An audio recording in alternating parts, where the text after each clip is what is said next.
Pierre, serviteur et apôtre de Jésus-Christ.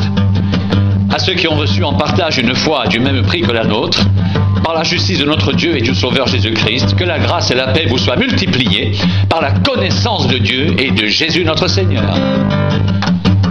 Sa divine puissance nous a donné tout ce qui contribue à la vie, à la piété, au moyen de la connaissance de celui qui nous a appelés par sa propre gloire et par sa vertu.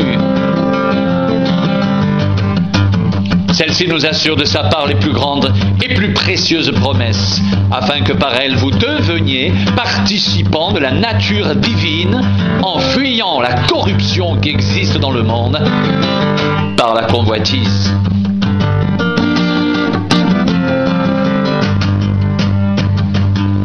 À cause de cela même, faites tous vos efforts pour joindre à votre foi la vertu, à la vertu la connaissance, à la connaissance la maîtrise de soi, à la maîtrise de soi la patience, à la patience la piété, à la piété l'amitié fraternelle, à l'amitié fraternelle l'amour.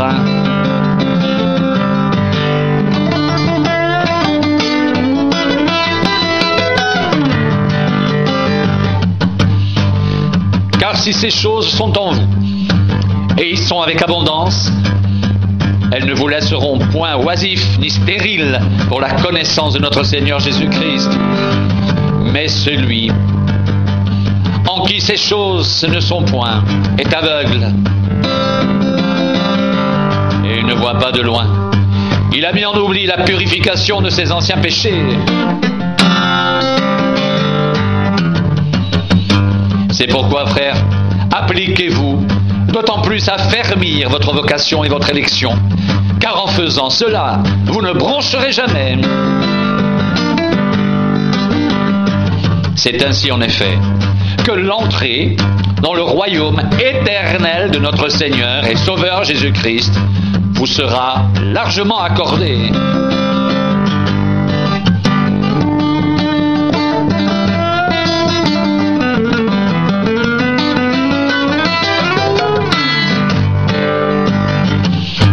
Voilà pourquoi je prendrai soin de vous rappeler ces choses, bien que vous les sachiez et que vous soyez affermis dans la vérité présente.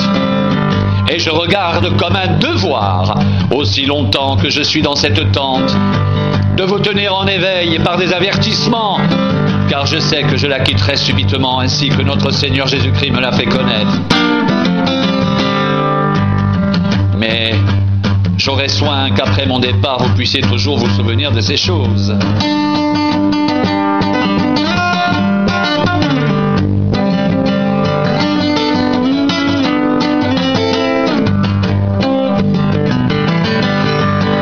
Ce n'est pas en effet en suivant des fables habilement conçues que nous vous avons fait connaître la puissance et l'avènement de notre Seigneur Jésus-Christ, mais c'est comme ayant vu sa majesté de nos propres yeux.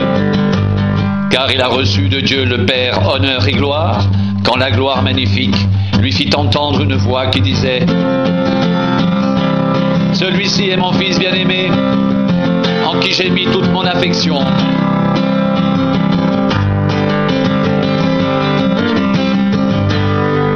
Et nous avons entendu cette voix venant du ciel, lorsque nous étions avec lui sur la sainte montagne. Et nous tenons pour d'autant plus certaine la parole prophétique à laquelle vous faites bien de prêter attention, comme à une lampe qui brille dans un lieu obscur, jusqu'à ce que le jour vienne apparaître et que l'étoile du matin se lève dans vos cœurs. Sachez tout d'abord vous-même qu'aucune prophétie de l'Écriture ne peut être un objet d'interprétation particulière, car ce n'est pas par une volonté d'homme qu'une prophétie a jamais été apportée, mais c'est poussé par le Saint-Esprit que des hommes ont parlé de la part de Dieu.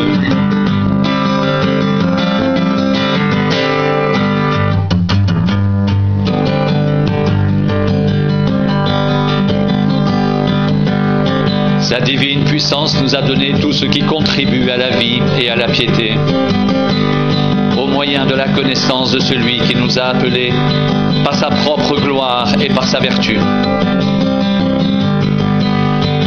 Celle-ci nous assure de sa part les plus grandes et les plus précieuses promesses, afin que par elles vous deveniez participants de la nature divine, en fuyant la corruption qui existe dans le monde par la convoitise.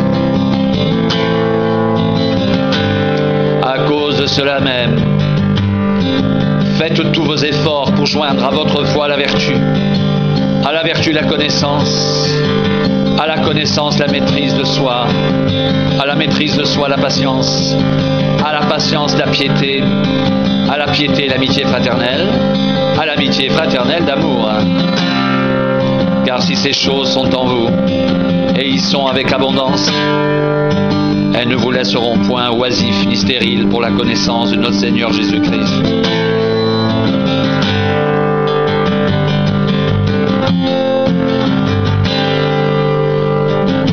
Mais celui en qui ces choses ne sont point est aveugle. Il ne voit pas loin, et il a mis en oubli la purification de ses anciens péchés. C'est pourquoi, frères, appliquez-vous d'autant plus à affermir votre vocation et votre élection. Car en faisant cela, vous ne le brancherez jamais.